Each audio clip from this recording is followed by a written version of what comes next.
बिहार में राज्यसभा का चुनाव भी खत्म हो गया और एनडीए को राज्यसभा के चुनाव में 5 सीटों पर बड़ी जीत हासिल हुई है। इसके साथ मुख्यमंत्री नीतीश कुमार अब राज्यसभा चले जाएंगे, लेकिन चर्चा इस बात की कि आखिर मुख्यमंत्री अपने पद से इस्तीफा कब देंगे। बिहार के मुख्यमंत्री नीतीश कुमार ने राज्यसभा चुनाव में जीत हासिल कर ली है। नीतीश कुमार समेत जदयू और बीजेपी के सभी 5 उम्मीदवार सफल रहे हैं। यह जीत जहां बिहार में एनडीए की मजबूत गठबंधन की ताकत दिखाती है, तो वहीं अब नीतीश कुमार संसद में बिहार के विकास के मुद्दों को उठाएंगे। इसी बीच अब मुख्यमंत्री नीतीश कुमार के इस्तीफे की बात भी होने लगी है। बिहार में राजनीतिक चर्चा इस बात पर केंद्रित हो गई है कि क्या नीतीश कुमार जल्द ही मुख्यमंत्री पद से इस्तीफा देंगे और सक्रिय भूमिका दिल्ली की राजनीति में निभाएंगे। ऐसे में सियासी गलियारे में यही सवाल पूछे जा रहे हैं कि सीएम नीतीश कुमार कब इस्तीफा देंगे और अगला सीएम कौन होगा। इसी बीच सूत्रों के अनुसार जो जानकारी सामने आई है, उसके मुताबिक नीतीश कुमार के मुख्यमंत्री पद से इस्तीफा सौंपने की संभावित तारीख भी आ गई है। जानकार कहते हैं कि राज्यसभा की सदस्यता ग्रहण करने के लिए सीएम नीतीश कुमार का इस्तीफा जरूरी है। अंदर खाने की खबरों के अनुसार नीतीश कुमार के इस्तीफे के बाद नई सरकार का गठन होगा। नीतीश कुमार ने भी कहा है कि नई सरकार को उनका पूरा सहयोग होगा। इसी बीच सूत्र बताते हैं कि अप्रैल के पहले या दूसरे सप्ताह में नीतीश कुमार के इस्तीफे से लेकर नए मुख्यमंत्री के पद ग्रहण की प्रक्रिया पूरी होने की उम्मीद है। सूत्रों ने बताया है कि वह 8 या 9 अप्रैल को मुख्यमंत्री पद से इस्तीफा सौंपेंगे। इसके बाद राज्य में नई सरकार के गठन का रास्ता साफ हो जाएगा और इस्तीफे की प्रक्रिया पूरी होने के बाद ही वो दिल्ली में राज्यसभा की सदस्यता ग्रहण करेंगे।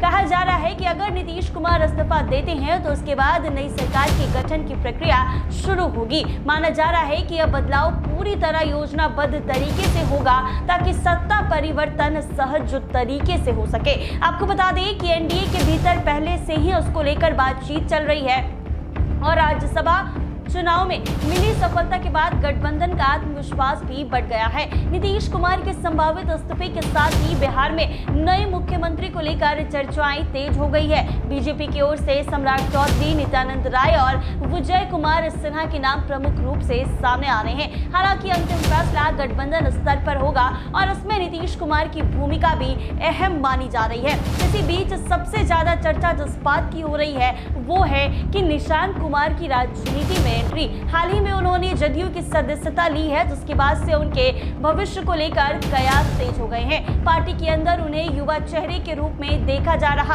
कुछ चर्चाओं में ये भी कहा जा रहा है कि उन्हें नई सरकार में अहम जिम्मेदारी दी जा सकती है। हालांकि यह सब अभी संभावित। नीतीश कुमार लंबे समय से बिहार की राजनीति का प्रमुख चेहरा है।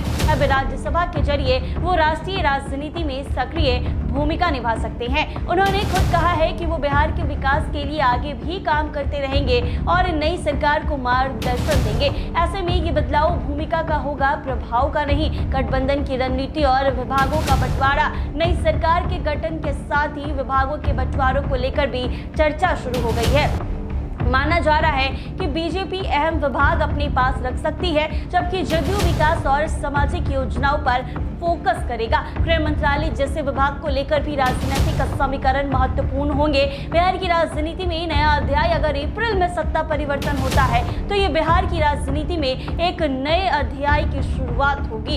एक तरफ अनुभवी नेतृत्व केंद्र की ओर जाएगा तो दूसरी तरफ राज्य में नई टीम को मौका मिलेगा। फिलहाल तस्वीर पूरी तरह साफ नहीं है, लेकिन इतना तय है कि आने वाले कुछ हफ्ते बिहार की राजनीति के लिए बेहद अहम साबित होने वाले हैं। तो अप्रैल के पहले या दूसरे सप्ताह के भीतर मुख्यमंत्री अपने पद से इस्तीफा दे सकते हैं। ये खबर सूत्रों के हवाले से सामने आई है और नई सरकार का गठन भी उसके तुरंत बाद हो सकता है। हालांकि बिहार की बागडोर किसके हाथ में जाएगी ये अभी तक क्लियर नहीं हुआ है, क्योंकि औपचारिक रूप से ऐलान नहीं हुआ है कि अब आने वाले समय में बिहार का नेतृत्व कौन करेगा। लेकिन चर्चाएं कुछ नाम को लेकर है। कुछ नाम सामने आ रहे हैं जिसमें ये कहा जा रहा है कि इन नामों पर मुहर लग सकती है। हालांकि सीएम के इस्तीफे के बाद जब औपचारिक तरीके से ऐलान होगा तब पता चलेगा कि मुख्यमंत्री कौन होगा, क्योंकि सियासत है वो भी बिहार की सियासत, इसमें कुछ भी कह पाना ठीक नहीं है। ऐसे ही तमाम अपडेट्स के लिए बने रहे NBC 24 के साथ।